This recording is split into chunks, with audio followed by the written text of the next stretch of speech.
Back in 1984, Rockwell always felt like someone was watching him. If only he'd been able to see 32 years into the future, he'd have realized how good he had it back then. Now more than ever, the internet allows people, businesses, and government agencies to watch and record our every move. Sometimes we discover just how deep the surveillance goes thanks to someone blowing the lid off a secret government program. But more often than not, it's the quiet, everyday invasion of privacy that reminds us we're never really alone online. Get out of my head! Here are 10 ways the internet is watching you right now. Cookies. Businesses of all stripes track your movements around the web via these sneaky little bits of data, which are designed to be harmless to your computer security in exchange for being allowed on most computers by default. Once a cookie is placed on your computer, marketers and business owners can use the data it sends to monitor your browsing activity. When Pandora or Instagram seems to know exactly what you like without asking, it's because of cookies. Though this information is typically only used to market ads to people more effectively, web cookies themselves are so common and so rarely noticed, it's hard not to see them as a little sinister once you do stop and think about it. Unsecured Wi-Fi. Never got around to securing that Wi-Fi router you set up at home? Then there's a pretty good chance anyone nearby can at least see some of what you do online and what you have on your computer, particularly in shared folders. Anybody who's ever run iTunes in a college dorm only to have other people's shared playlists pop up next to theirs can attest to how common this problem is. Of course, if you are up to something shady, an open Wi-Fi network can give you a bit of plausible deniability by allowing you to claim someone else did it using your unsecured connection. We wouldn't count that defense holding up for very long though. It's best just to play it safe and secure your network. Webcams. Sometimes webcams are publicly available online by design, like city sidewalk cameras. However, many other times they're work, school, or private home cameras that the owner neglected to secure from the prying eyes of the internet. Even with security measures in place, many cameras can be hacked with ease, and even highly secure cameras can be illicitly activated by the FBI. Whatever the case, the fact remains that when you step in front of a webcam, whether on a city street or in your own home, you never know who might be watching. So the next time you see someone with a bit of masking tape over their laptop camera, don't laugh. Ask them for a spare piece. Online purchases. Yes, even secure purchases are being watched. We can practically guarantee it, but they're not being watched by sneaky hackers or foreign governments. At least we hope not.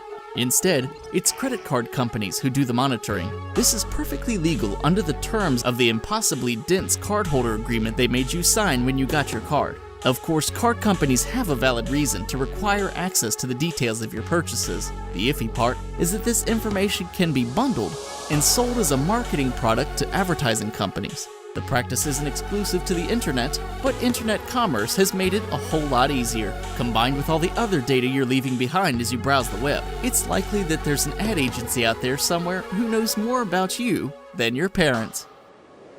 Microphones. Much like webcams, computer microphones often have lax security.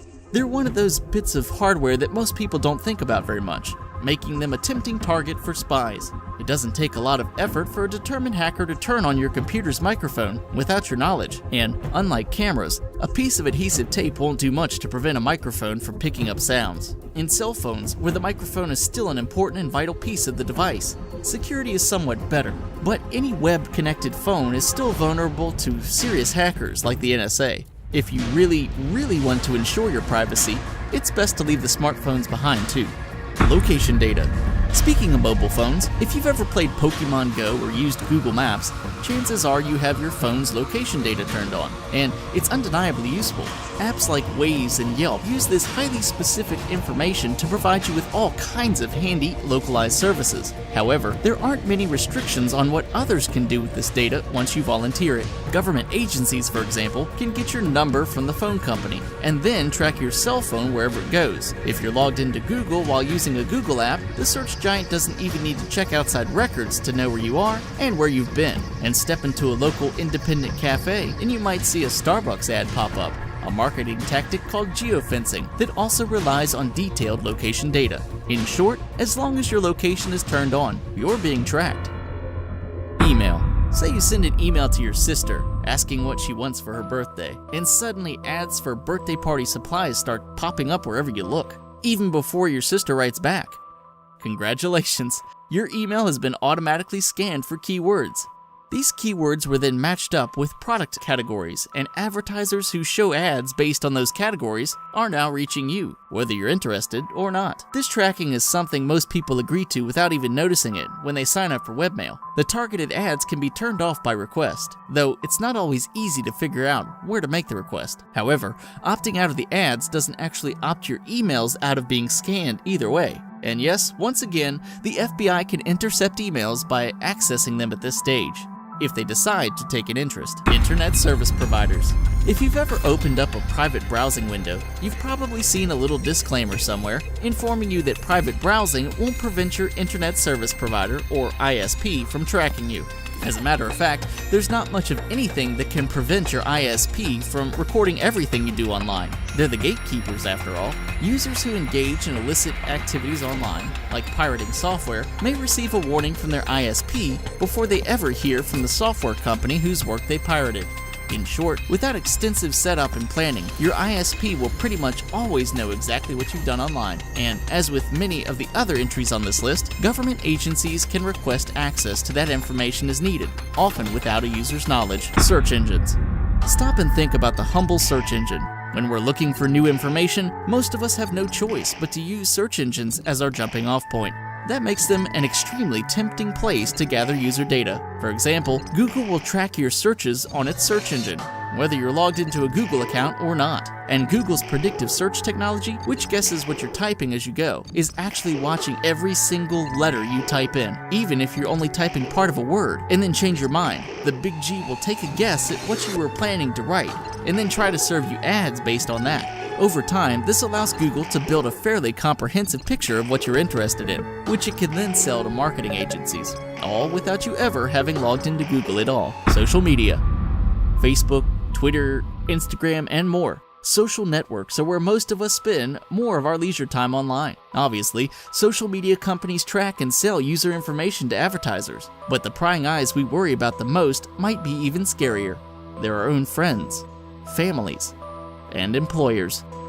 Hiding drunken party pictures from the parents has become a common pastime among college students. Outside college, there have even been some instances where people complained about their jobs online and ended up getting fired for doing so. In principle, the solution to these problems is easy. Make sure your privacy settings are robust and unwanted guests won't be able to see anything. However, the constantly shifting nature of privacy controls on popular sites like Facebook make this a constant headache. And in the meantime, who knows who's looking through your photos and status updates. So, what do you think about our list? If it hasn't made you too paranoid, give this video a like and add your comments below. We promise we won't try to find your secret stash of embarrassing Instagram pictures. And before you go, take a moment to subscribe to CBR and check out our other informative videos on superheroes, movies, anime, and more.